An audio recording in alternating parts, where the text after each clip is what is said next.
सभी का स्वागत है आपके अपने YouTube channel study with Shabnam Kumari में। बच्चों, हम लोग पढ़ रहे थे विज्ञान कक्षा 6 पाठ 15 स्वच्छता की ओर बढ़ते कदम। स्वच्छता की ओर बढ़ते कदम के पार्ट 3 वीडियो में बच्चों आज हम लोग जानेंगे कुछ पदार्थों के विगलित और खाद में परिवर्तित होने की प्रक्रिया को कंपोस्टिंग कहते हैं। बच्चों, आप लोग जान रहे हैं कि जब भी हमारे घर में कचरे जमा होते हैं, जो भी कचरे होते हैं, चाहे वो सूखे कचरे होते हैं या गीले कचरे होते हैं, उन्हें हम क्या करते हैं, एक स्थान पर या गड्ढे कोई जगह पे प्रतिदिन फेंकते जाते हैं और ये कचरे क्या होते हैं, एक दिन विगलित हो जाते हैं। कहने का मतलब है ये सड़ गल जाते हैं और क्या बनाते हैं, ये खाद में परिवर्तित हो जाते हैं। तो ये खाद में परिवर्तित होने की प्रक्रिया को ही हम लोग क्या कहते हैं बच्चों, कंपोस्टिंग कहते हैं। आगे बढ़ते हैं। आगे है बच्चों, आपने सड़कों के किनारे सूखी पत्तियों के कचरे के ढेर को देखा होगा। ज़्यादातर लोग इसे जला देते हैं और क्या होता है, आम तौर पर खेतों में सूखी पत्तियां, फसली के अपशिष्टों को भी जला दिया जाता है। क्या ऐसा करना उचित है? इन्हें जलाने से स्वास्थ्य के लिए हानिकारक गैस उत्पन्न होती हैं। हमें इन अपशिष्टों की उपयोगी कंपोस्ट में परिवर्तित करना चाहिए। तो जो भी हम कुछ ऐसे पदार्थ जिनको हम जलाते हैं, उन्हें क्या करना चाहिए, कंपोस्ट के रूप में परिवर्तित करना चाहिए। वो किस प्रकार हम कर सकते हैं, इसके बारे में देखते हैं। यहाँ है विद्यालय में कचरे का निपटान। 2 प्रकार के कचरे को एकत्र करने के लिए 2 पृथक कूड़ेदान रखिए। प्रायः एक का रंग नीला तथा दूसरे का रंग हरा रख सकते हैं। नीले कूड़ेदान में पुनः उपयोग की जा सकने वाले पदार्थ डालिए। हरे कूड़ेदान में मिट्टी में विगलित हो जाने वाले पदार्थों को डालिए। नीले कूड़ेदान के कूड़े कबाड़ी वाला आपसे खरीद कर ले जाएगा एवं हरे कूड़ेदान के कूड़े से आप कंपोस्ट बनाइए। और क्या होता है, कंपोस्ट जो होता है वो अगर ये कचरा का ये निपटान करने का बच्चों एक तरीका है, क्योंकि जो कचरे सड़ गल नहीं सकते हैं उन्हें हम कबाड़ी वाला को दे सकते हैं, लेकिन जो कचरे सड़ गल करके खाद बनाते हैं उन्हें हम विगलित कर सकते हैं।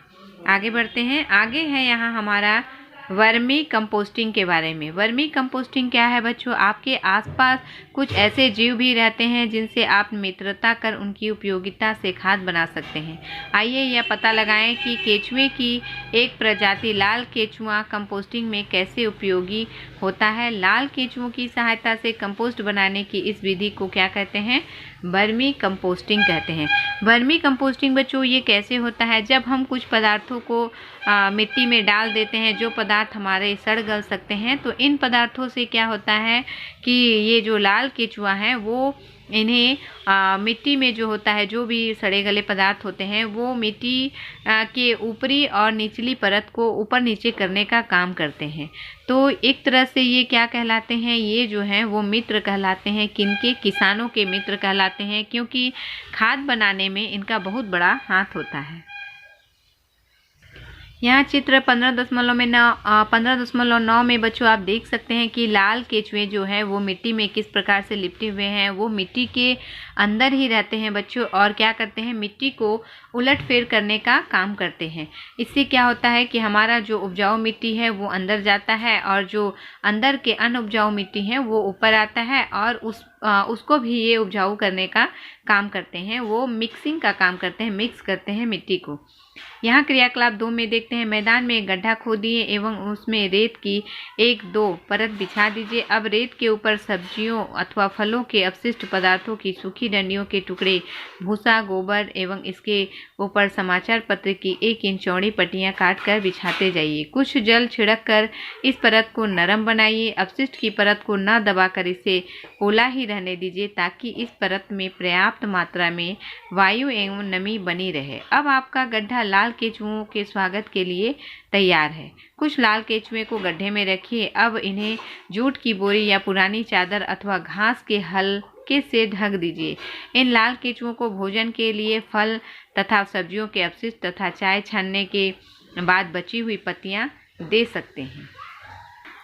नमक, अचार, तिल, सिरका, मांस एवं दूध से निर्मित अपशिष्ट पदार्थ भोजन के रूप में लाल केंचुए को नहीं देना चाहिए। इन वस्तुओं को गड्ढे में डालने से उनमें रोग कारक जीव उत्पन्न होने लगते हैं।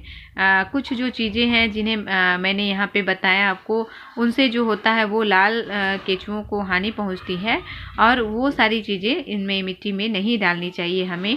लाल केंचुए के लिए आहार। लाल केंचुए के दांत नहीं होते, इनमें एक विशेष संरचना होती है जिसे गीजड़ कहते हैं।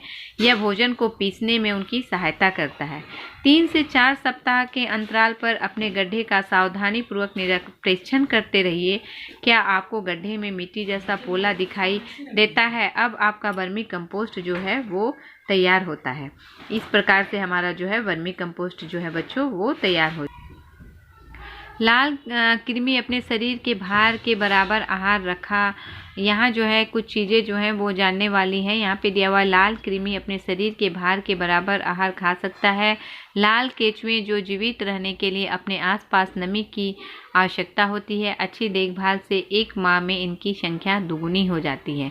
लाल केंचुए की अच्छी देखभाल करने से वो क्या होता है कि इनकी संख्या जो है 1 महीने में वो दुगुनी हो जाती है और वो जो है वो मिट्टी को हमारा वर्मी कंपोस्टिंग जो है वो करने का काम बहुत अच्छी तरह से करते हैं।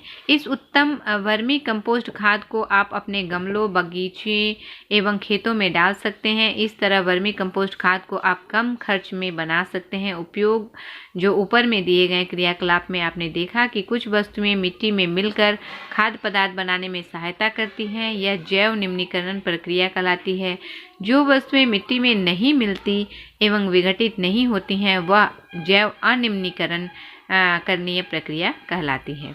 अब है बच्चों वर्मी कंपोस्टिंग से लाभ। तो वर्मी कंपोस्टिंग से क्या क्या लाभ हैं? सबसे पहले है वर्मी कंपोस्टिंग से जमीन की उर्वरा शक्ति में वृद्धि होती है। भूमि की जल धारणा या जल धारण एवं जल संग्रहण क्षमता में वृद्धि होती है।